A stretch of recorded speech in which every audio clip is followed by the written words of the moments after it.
មត្ថរតនតយស័កខ្ញុំព្រះករុណាសូមបង្អោនកាយវាចាចិត្តចំពោះគុណព្រះត្រៃរតន៍គឺព្រះពុទ្ធព្រះធម៌ព្រះសង្ឃជាទីគោរពសក្ការៈដ៏ខ្ពង់ខ្ពស់ខ្ញុំព្រះករុណាសូមលើកយកនៅរឿងសុមនមាលិកាយកមកសម្ដែងប្រាប់ញាតិញោមទាំងអស់ឲ្យបានស្ដាប់កាលព្រះសក្យមុនីគោតមបរមគ្រូនៃយើងនេះទ្រង់យាងបិណ្ឌបាតនៅក្នុងក្រុងរាជក្រឹស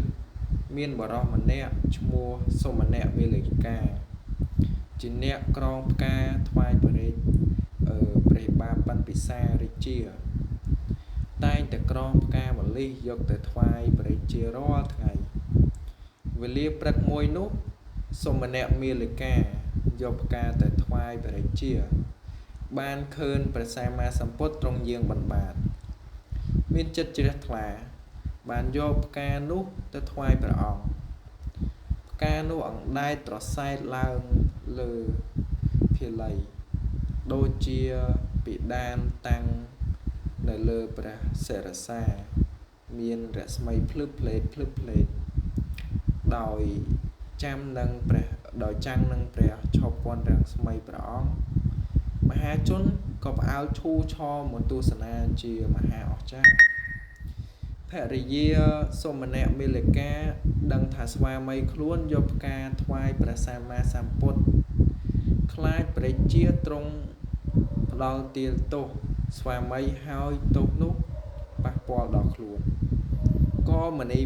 ទៅក្រាបបង្គំទូលជាមុនថាខ្លួនមិនទទួលដឹងរឿងប្តីយកផ្កាទៅថ្វាយព្រះពុទ្ធទេ